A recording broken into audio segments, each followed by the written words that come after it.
Yo, yo. Hey, what's up? All right, let me just get situated here. Just running around last second items that I'm doing. All right, but I think we are good to go. All right, audio sounds good. All right, we got some good information this morning slash afternoon for some of you. Uh, all right, we're gonna make this one quick and easy. Okay. Um, Hello, happy Monday, everybody. Happy 4th of July weekend. It's like an extended weekend because tomorrow's the actual holiday. All right. I don't know about y'all, but we are working here. Well, at least for the morning time. Post office is open. So if the post office is open, we definitely working. All right. We shipping stuff out. All right. So let me know where you're watching from. All right. Hey, how you doing? JR from TMG. Marla. All right.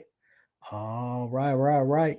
So we got some good information. So right here, right next to me, see, yep, I got the camera right here. So we're gonna talk about some of this text. All right, I just stitched this out right now, and I haven't taken it off the hoop because I actually want to take a picture of this because there's a lot of good information on this hat right here. All right, it actually looks pretty good, like design wise. It looks like it's a branded hat or something, like a brand came up with that, but there's a lot of good information on this hat right here that we can use to learn. All right. Um, Today's episode or today's live show is actually a continuation from Saturday's live show. All right. Let me go a little bigger here. Let me just do a quick intro to kind of talk about what we're going to talk about today. All right. So today's class is a continuation from Saturday's live show. Okay, so Saturday I kind of talked about, gave an overview of choosing and narrowing down the perfect embroidery font. All right, so we kind of I kind of put out that it's really not in the customer's um, it's really not in the customer's advantage for us to just give them 200 fonts to choose from. All right. Because if they just blindly choose fonts, all right, maybe it doesn't even fit that project, or maybe that font is only good at a specific size and not the size that our customer is looking for. All right. So what I was talking about on Saturday was my challenge, a challenge that I gave myself, and I wanted to open it up to everybody else also. All right. So if you're following along, okay, this is not something that only takes about a day or two.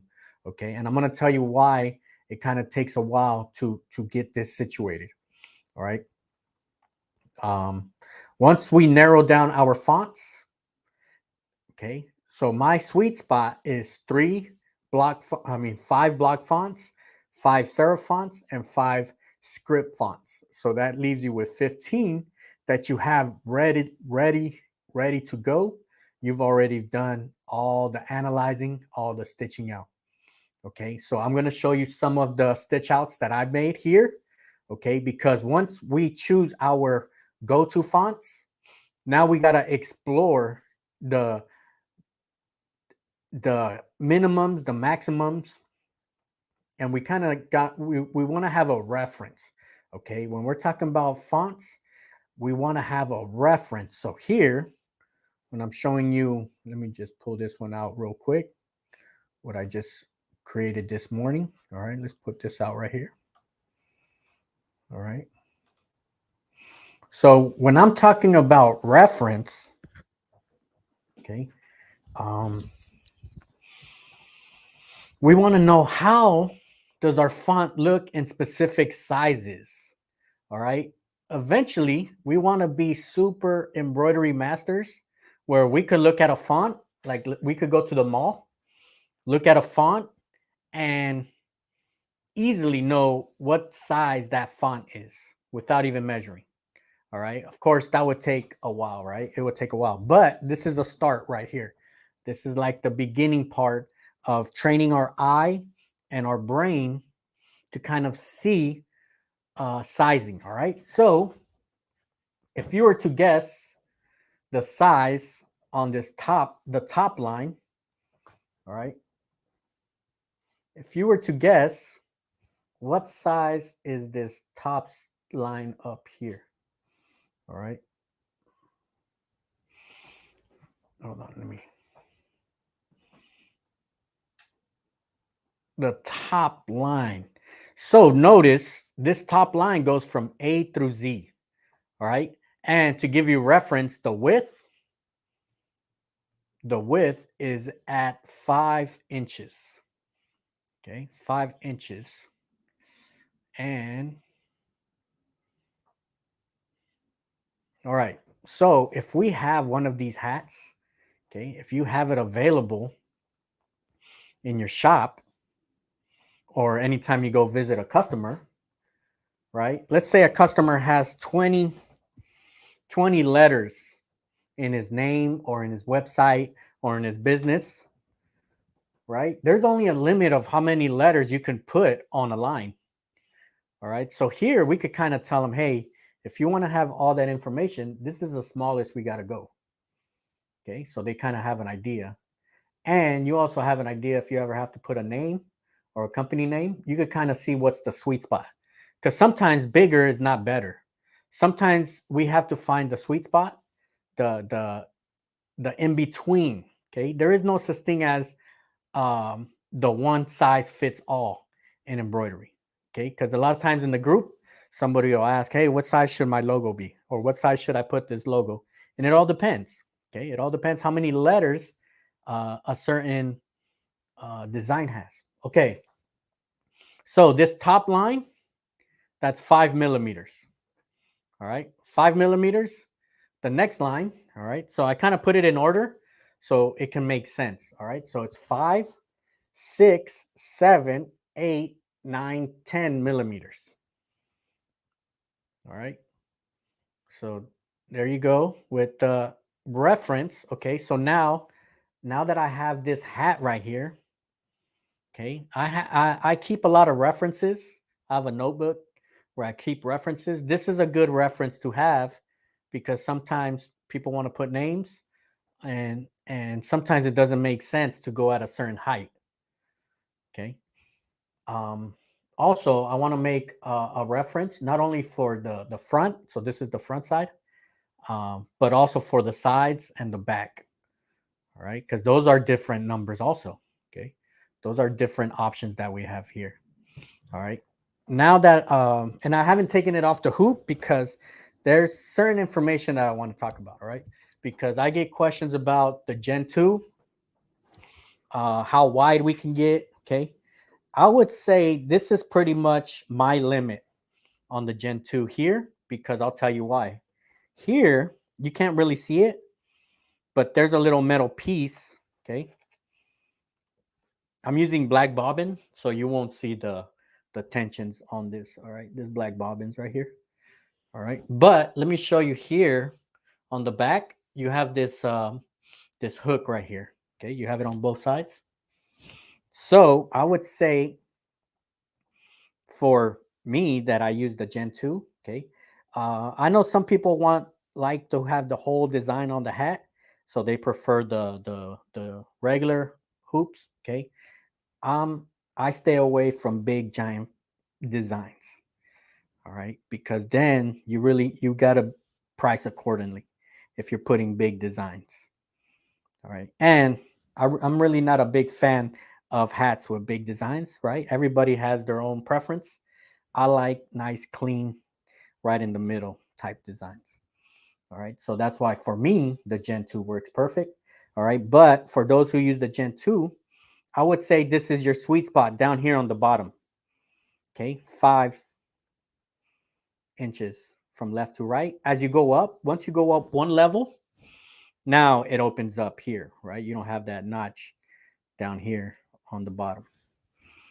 All right. So this here, okay, So on Saturday, I mentioned that block 2, we use block 2 like 90%. All right, that's like my go-to font, easily my favorite font. But there's times where I go into specific or certain industries, and they want a different type of font. They want like a script. For example, like let's say medical, right? Somebody in the medical field contacts us, and all right, these are my list of scripts. All right, it looks super small right here. All right, because I kind of printed out.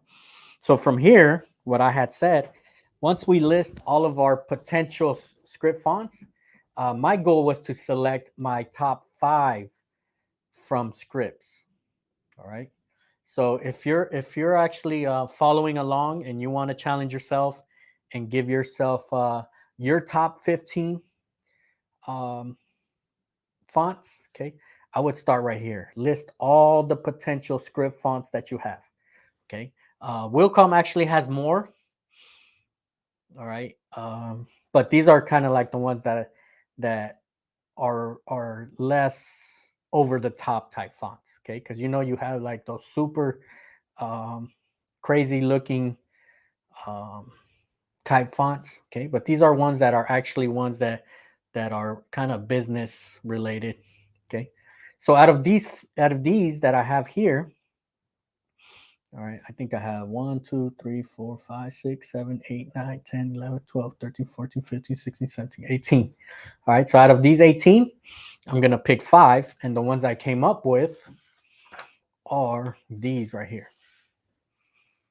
All right, so these are my go-to when it comes to script fonts. Okay, script 2. This is on the Wilcom. A lot of times, whatever software you have, they're all similar.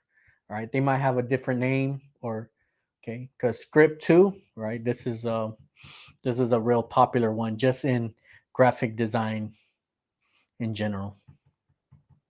All right. Um, so these are my 5 on scripts, and what I want to do on the scripts is the same thing that I did on this hat. Okay, so that's why it's gonna take it's gonna take a process to actually learn your fonts and know how they look with different types of sizes and different types of names and just locations. Okay. All right. So this was my script. Now let me pull up my my block fonts. All right. So I listed all my potential block fonts. Okay, these were my potential ones. And I just kind of here, what I talked about on last Saturday was that here, hold on, let me see if I could put the settings on this camera. It's a little, yeah, put it a little tad bit brighter. All right.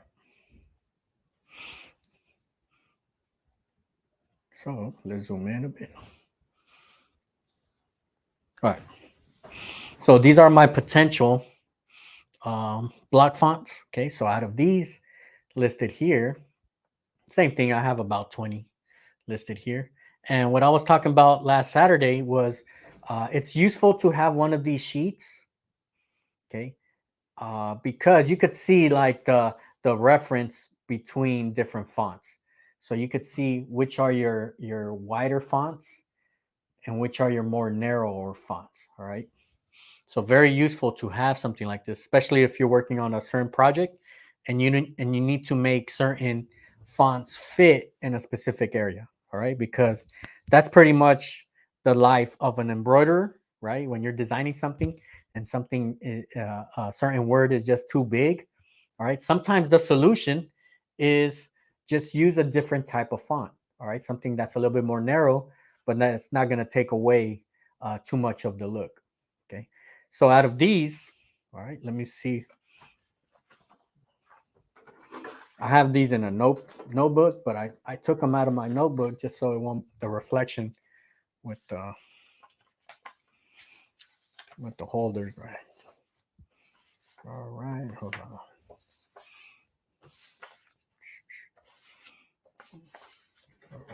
Hold on. Let's pull this out right here. All right, there you have it. Oh, here we go. All right. So these are my.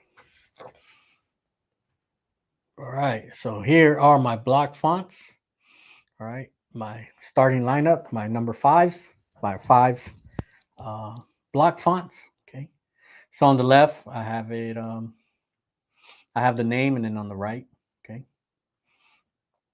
And of course, my block 2 is just my go-to font, especially for hats, because really, when I'm doing custom names, a lot of the custom names is on hats. Okay, that's the reason why I go with block 2. It just works good.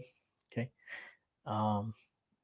One thing to add, okay, just to add as a side note here, okay. So I showed you the 5mm on the hat, okay. The thing I like about the block 2, there's certain fonts that come in a small version. All right. So block 2, it comes in a small block 2, small. So instead of using the regular block 2, I use the block 2 small. Okay. So there are some changes in the digitizing with those files. So if you are looking for your go-to font, check if there's a small version of that font.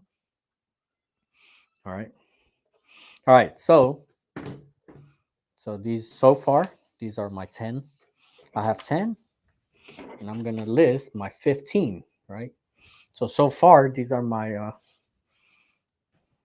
hold on. Go a little wider. All right, bam. So far, this is 15 right here. All right. And before I go into my serif fonts, hold on, let me go to my printer.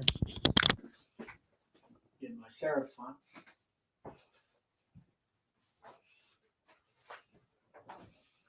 All right. All right, let me open it up right here real quick.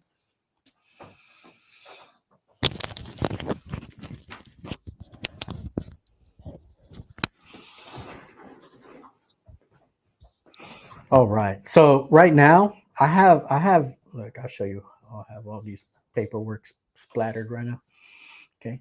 I do have them in little, I'm making like my notebook, my font notebook. And so I have them in these here. All right. I'll make a video once I have everything composed. I'll make a video, kind of show you how I have them organized. Now, of course, this is not only useful to a potential customer, because a customer that really has no idea of a starting point. Okay, this is something that I can give them as a starting point. All right, kind of give them an idea of where to start. All right, but as a digitizer, what this helps me is, because sometimes we're so zoomed into the software. All right, we forget that we're literally working in millimeters, right? We're so zoomed in that the details that we're stressing about is not even details that actually exist. Like once you zoom out, that detail just disappears. All right. So sometimes having something like the hat, when you're so zoomed in here, you could just take a step back and say, you know what? Okay, I could put a jump here, and it's not going to be too obvious right here. Okay. All right. So it's not only benefiting us, right?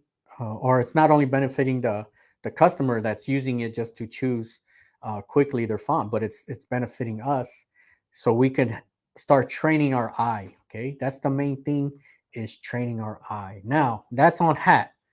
Now let's look at polo shirt. Okay, so let me. All right. Hold on. Let's see if we can fix this white balance. Okay. I had my white balance on super blue right there. All right. Now, I didn't just do it on a hat like this, right? So this here, actually, let's go into this software right here. All right. Let me show you what we're working with. Hold on.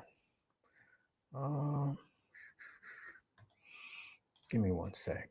Let me pull up a design real quick. And while I'm doing that, all right, let me say good morning / afternoon. Okay, I know it's kind of like noontime. Is anybody working today? Okay, we're just working in the morning. As soon as I'm done here, okay. Actually, my wife is working downstairs. All right, I'm more like say I've been setting up for today's live. All right, so I do got to give the credit to my wife that's working downstairs. All right, and the only reason why we're working because the post office is open, and that way we can pump out orders. All right. Let me just do a good morning. All right, JR, Marla, Marisa, good morning, sunny Southern Cali. All right, Marla from Indiana. All right, Roslyn, Delaware. All right, so we got the East Coast in the house. Jesse from West Virginia, Cyclone, West Virginia. All right, good to have you. Addie, just finished watching your previous live. Yeah, so that was like part one where I kind of talked about how to print out the sheets. All right, today I'm showing you actual printouts. All right, and then I'm gonna pull up the files right here. T-Town in the house. Hector. All right, all right. Tanya, Nashville, Tennessee. All right, all right, all right. Belinda, 1/4 inch. All right. On the small font. Yep. All right. JR, right? 5, you got it right there, 5mm. All right. So a lot of you were real close. All right. So a lot of times I have references, but I really never put a reference on a hat. Okay. So I don't know why I've never did it. I just always had it on a flat. Okay. But on a hat, it kind of changes stuff up. All right. And let me add something here. Okay. Usually on a hat, okay, you want to, we all hear, right? Oh, you got to follow these rules, which, yes, rules are there to follow. All right. Rules are there to follow. But this one here, I went from left to right all the way. Okay.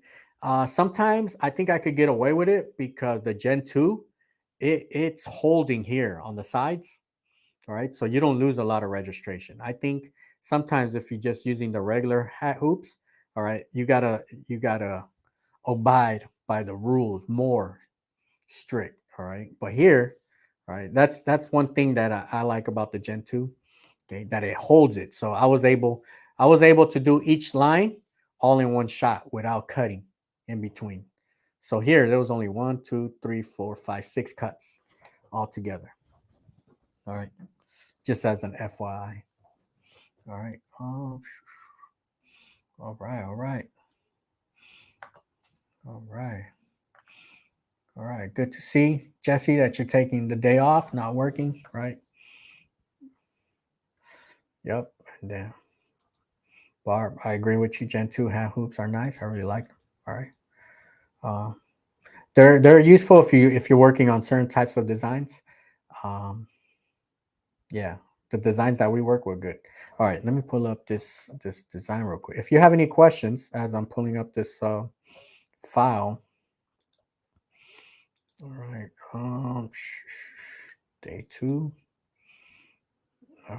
hat alphabet. All right, because I want to show you the actual information on this, because when I'm learning digitizing or embroidery, right? What I like to see is the stats, like the digitizing stats. All right, it's like watching sports, right? There's no point of watching sports if you're not seeing the score. So, all right, let's pull up the.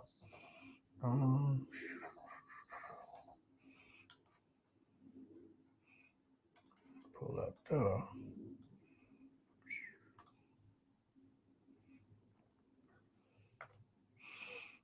All right. Let's do it blue so it looks a little more easier to look at. All right, so the hat that we have. Okay, if we check out the size, total width 5.15 2.5. All right, that's just like the long side. So that second line is like our long side. So it's like an average of 5 inches, and then the height is 2.4. All right, so it's kind of like a sweet spot just for hats. That's kind of like the area that I like to work with. The highest that I've done, all right, let me just show you real quick. The highest that I've done on hats was like a 3.2 or a 3.3 on height. All right, but the problem is, all right, for those who've done like big heights, right, it starts pulling it, and it's right, it feels like your hat is about to rip out of the hoop. Okay, so I like sweet spot below 2.5. 2.25 is like a real nice sweet spot right there. Okay, but here, so we can see 2.43. All right, and then the width there. And let me just replay it real quick. All right, so from the bottom, right? So you always want to start center out, bottom up, center out. All right, I didn't follow the center out, but I did follow the bottom up. Okay, so you at least want to follow certain steps as much as possible. All right. Let's speed this up real quick. Okay. One thing that I like to do if I'm doing these samples is we talked about the kerning of letters is controlling the spacing. All right, because you could just type it out, push enter, and then the software is gonna put out the text. But I still think it's gonna give you kind of like a guesstimate on the spacing. All right, you still gotta and it kind of prevents or it hides the jump stitches. All right. All right. Let's just speed this up real quick so you kind of see. Bam. All right. So I just went up there. Bam. All right. Cool. All right. Now, let me show you the polo shirt. Okay. I got a polo shirt right here. All right. So same concept. Okay. Same concept. And I would highly suggest for those who are creating samples. All right. Put this away. So later today, I'm actually gonna organize this in a binder, and then I'll make a video of how it looks at the very end. All right. Now, so same concept here, right? Now this, right? I know all of us. Okay, I'm not the only one. I know all of us got a bunch of polo shirts, right? Either that were strikes, didn't stitch out correct, okay, and of course we want to save those so we could sample out. All right, let me lower this up there. All right, so if you do have your sample shirts, let's zoom in right here. All right, so same concept here. All right, same concept. Left chest logos. This one here, I believe, I want to say 6 inches. Hold on. Let me bring out my ruler here.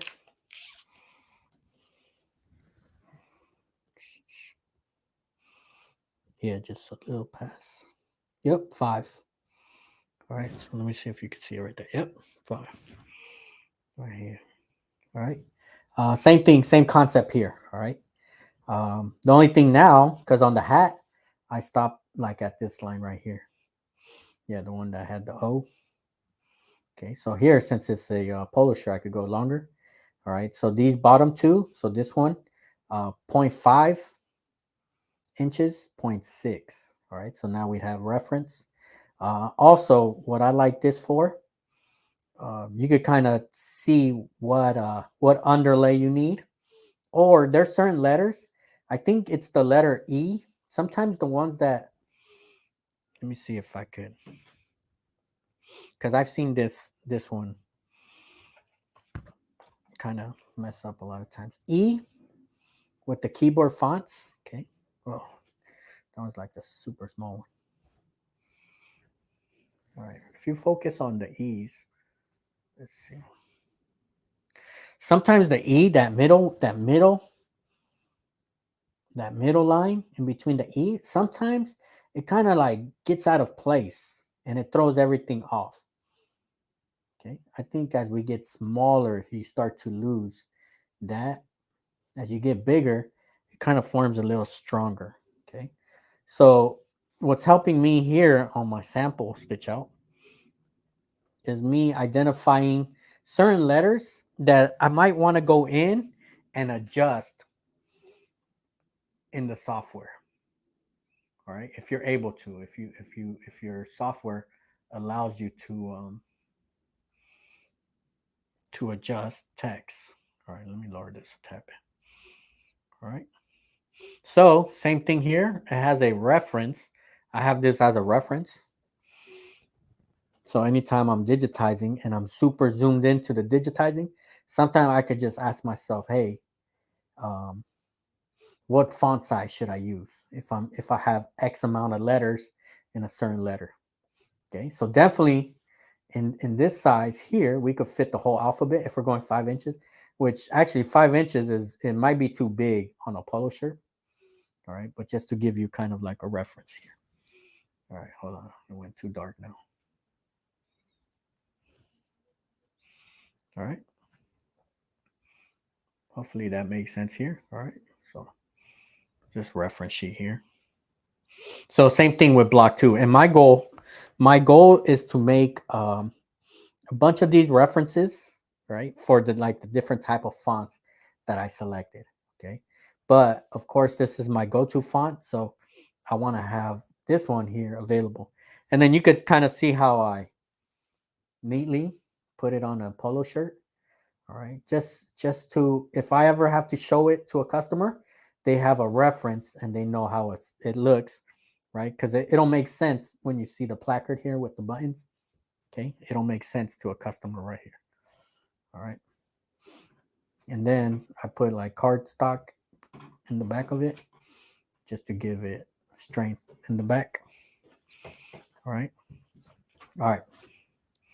So when I create my binder, my sample binder that I'll post in a bit or a little later in these upcoming weeks, all right, I'll include this as a guide. All right, now let me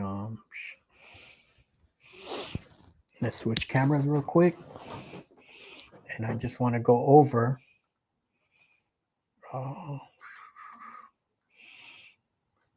the next 5 fonts. All right, so I already showed you the script fonts.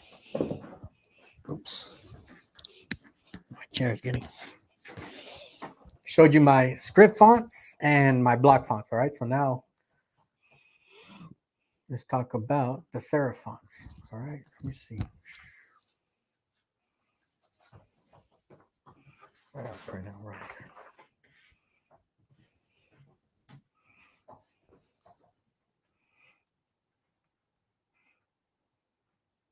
Hold on. All right, these were all the fonts. All right, this is where we started. All right, we have all this selection here.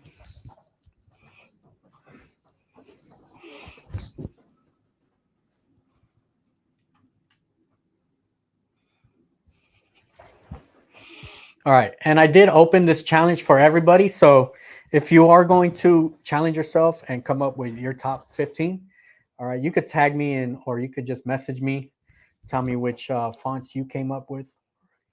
I'm pretty curious. I'm curious to know like what fonts do other people like or their go-to fonts. All right. All right. Hey, good morning, Hustle Letters. All right, trying to get someone in SoCal to come in my house for a day training on hats. Can you help me? All right. So schedule-wise, I definitely cannot at this moment right now, because every day is pretty much all right.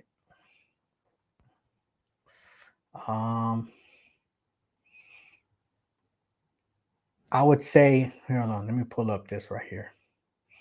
Okay, because this is common questions week in, week out, right? That I get every week, right? And this, I would give you my 2 cents on this, on how I would take care of this.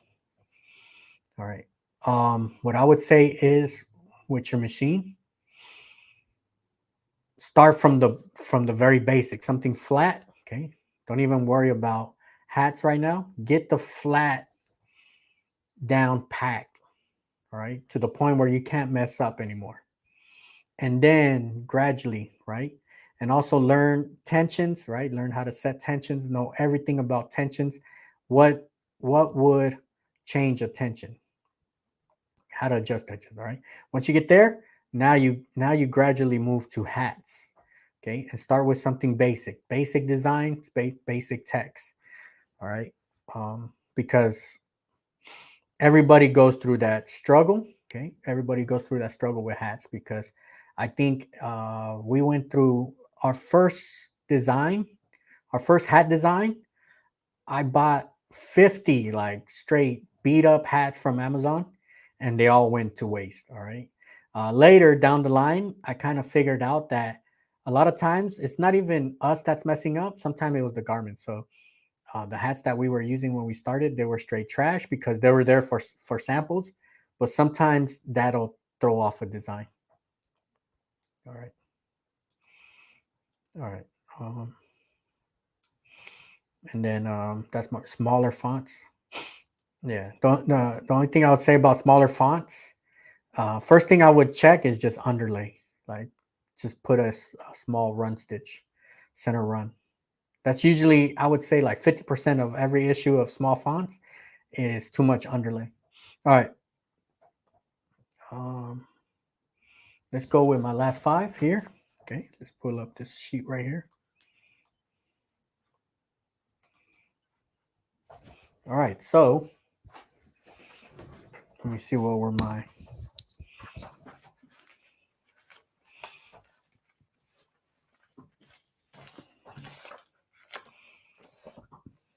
All right, I had a sheet where, but these were the 5 that I selected. Oh, wait, serif 2. Oh, yeah. Serifs. Yeah, okay. So these are my 5. Wait, let me see. There's only 4 right here. Now, all right, now there's 5. All right, so those are my 5 serif fonts. Okay. Let me, while we're seeing those fonts there, let me pull it up here, and let me tell you some of the reasons I selected these here. All right. The text PDF and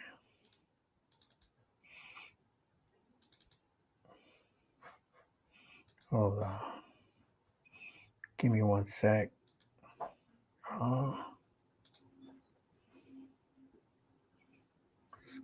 Script. Oh, right here.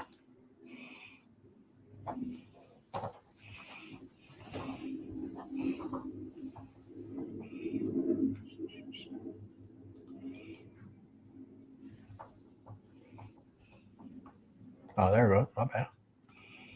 All right.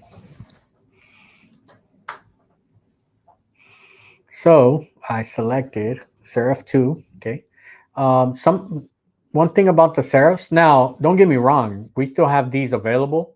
If we want to use them, of course we could use them. But I was just choosing my top 5. Okay. Some of these serifs here, you could see how my thread, okay, it's going from left to right, from top to bottom. Okay, so this F, or let's look at this I, this letter I. Okay, left to right, all the way through. Those are useful if you have small text, because you don't want it to be going up and down and then having to pivot real quick from left to right. All right, so in small text, situations, you do want to have that type of serifs. All right, but I selected the serif 2. All right, because it just has like a subtle serifs here. All right, so you could kind of see it's not too strong. The serif, very subtle. All right, and then Adele, this one. Hold on, I got them all out of order.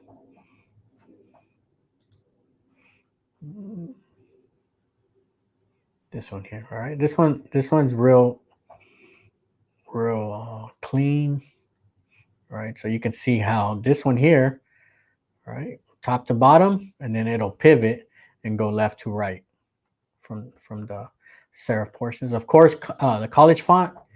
Everybody's familiar with the college font. Okay. This one, very strong serif, all right? Like block, super block, and everybody's familiar with that one. And then Garmin or Garmon. This one's like the classic of classic fonts, all right? This is one that you would use a lot of times when you're writing papers or, all right? It's just like that classic look that it has. Right, and then we've seen these type of serifs here, okay? Very kind of like tapered. A lot of popular fonts have this kind of tapered type font. All right, and then of course, New Times or Times Roman. All right, a little thinner. What I would say is something like this. If you're stitching this out, and this happens a lot of times with the software keyboard text, okay? What I like to do, because sometimes you stitch it out and it looks too thin, I would just play with the pool comp, because sometimes you could put pool comp. Let's say you put like a 3.5. And sometimes on the software, it looks over exaggerated. But then when you stitch it out, it looks like it actually looks pretty clean. All right. There's been times where I've gone like super high on the pool compensation. Okay. And the way I like to see pool compensation, all right, it has like multiple uses. All right. I know there's some people don't agree with this, all right, but sometimes you can use tools, all right, you could slightly tweak tools to your advantage, all right. Sometimes a certain tool wasn't intended to be used in a certain way, but if you're controlling it, right, if you're using it in a controlled manner and tweaking it, I think pool compensation is one of those, all right. The way I see pool compensation with text, okay, I feel like sometimes, when you're drawing and you need a thicker marker or thicker pen, okay, I feel like pool compensation, that's kind of sometimes our solution. It's like, hey, you know what? When you do your stitch out, your sample stitch out, and it looks a little thin, and sometimes when letters look a little too thin, they start like, right? They don't look straight and narrow, right? They start giving that curve, all right? Especially if we don't have enough underlay under it. So I think my solution that I like to do, sometimes I'll just try it, right? Sometimes if you're doing a sample, it's not going to hurt. Okay. So I'm going to play with the pool compensation, make it a little thicker. Okay. Nobody's going to, a customer would rather you make something look more pleasant than, and using other tools that they don't know, right? They don't really know the software that we have. But if we know, for example, pool compensation, you can make things a little wider, and it's equivalent, and it has potential to be equivalent to using a thicker, the equivalent of using a thicker marker. Okay, if you see it that way. All right. So 0.6. All right. You could even go 0.8. All right. I'm just saying if there's situations where your text looks too thin. All right. If that makes sense right there. All right. Because sometimes, well, a lot of these fonts, a lot of our keyboard fonts, they were manually digitized with an actual artwork, right? So somebody had the actual design of of the font, and they're going to digitize it exactly like how it was designed for print or for web. All right, but sometimes we have to adjust for embroidery, okay? Because this was digitized with artwork that were used for other medias or mediums, okay? But since we're going for embroidery, okay, and that happens a lot of times with just script type fonts that are very thin. All right, one example that I'll give you, right, for those who are familiar with the Ballantine, right, Romero, let me just put Romero here, Ballantine script,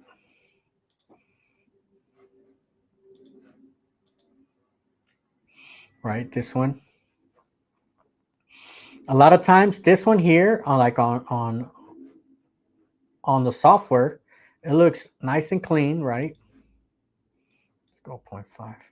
But when you stitch it out, a lot of this, like the curves, like let's say this R right here, all right, it starts getting too thin right here, all right? It starts getting real thin where you start losing, because even at a 0.5 of a height, which is real big, right? I'm at a 0.6, super small sand stitch right here. We start losing the sand stitch, all right? So these are situations where you want to bump up your pool comp to see if you can save your file, okay?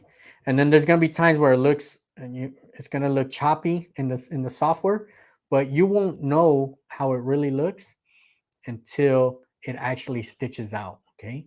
So a lot of embroidery is experimenting, okay?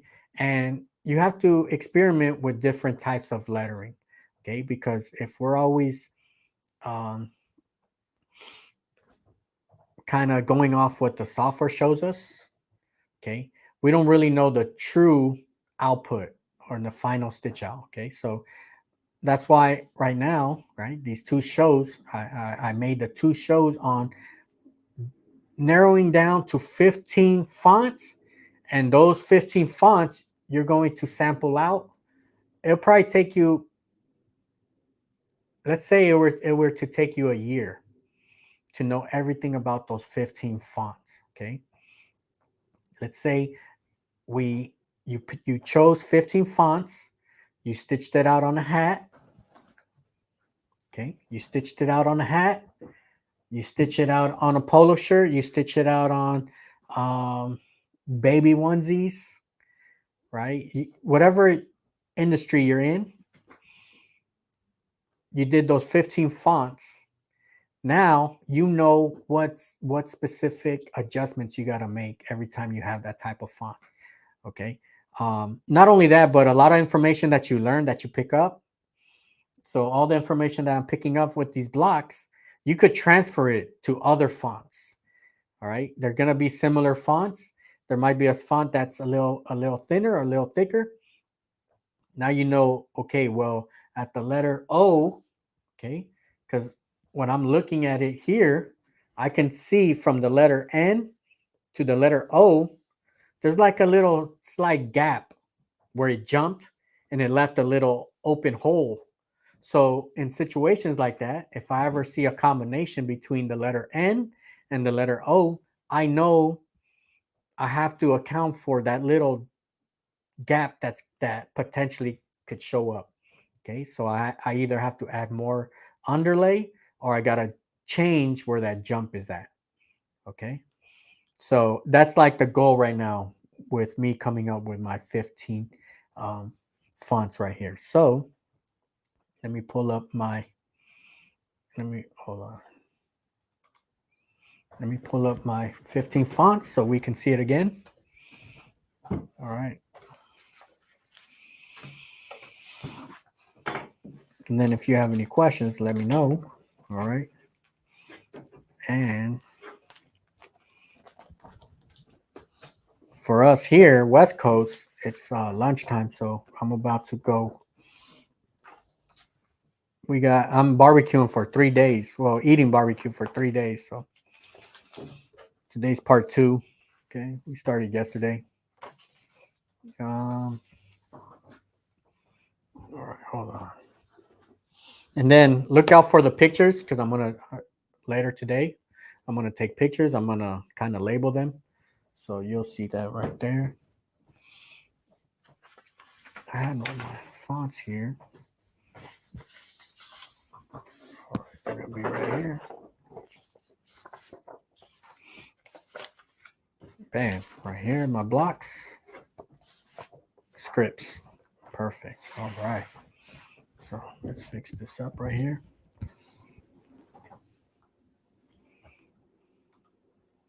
All right.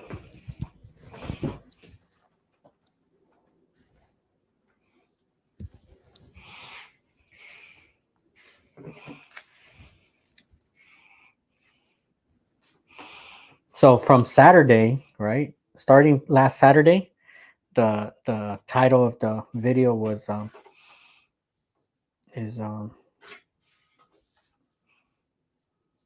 looking for the perfect embroidery font. Okay, this is how I would answer that here. Okay, so everything starts with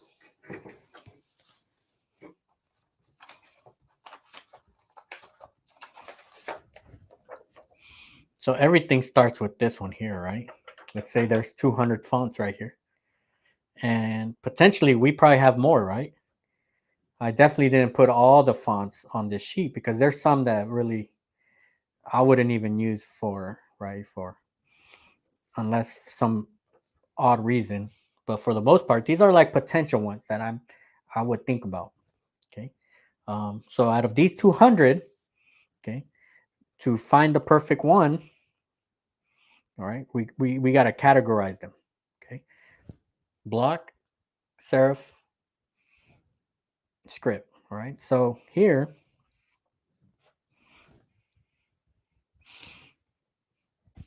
all right. So to answer that question, the perfect font, okay, it's like every answer in embroidery, it's all the same because it all starts with it depends. Okay, it all depends what industry you're in and what garments you're embroidering. All right. In my situation, I do a lot of names. Okay, if I'm doing hats and I'm doing customization, I'm doing names. We need something that's just simple and plain. Okay, so for me, my perfect font is the block 2. Okay, block 2 is right here. All right. Maybe you're in medical field. I know in the medical field, a lot of the scrubs and the lab jackets, all right, they like script, very easy on the eyes to read, and also the serif fonts, okay, very easy to read. These, the blocks, okay, reason why block fonts right now are so popular, okay, just like in logos in general, right? Just like a lot of businesses that had like the classic fonts from back in the days, they've changed their fonts to be more block font. And that's because a lot of the fonts, they're converting more for phone friendly, watch friendly, um, small screen friendly that's readable. Okay.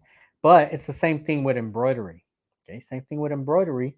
These block fonts, very small font friendly. Okay. If you want to go small, if you have a specific size that you have to be within, okay, you might want to go with these because it's very simple, easy to read. Okay. These also they're very professional, very easy to read. Okay. It's just you might not be able to go so tiny anymore. Okay. So these here, especially the serif, okay, is for like your professional lawyers. You'll see a lot of lawyer accounting type logos with this one here. And then this one here, of course, just easy to read type fonts. All right. So these are my 15. top fonts that I selected. All right. I do want to challenge everybody. Okay. I do want to challenge everybody to go out and choose your 15. Okay. Choose your 15 fonts. And when you've selected your 15 fonts, okay, dive deep into those fonts, stitch them out at different sizes. Okay.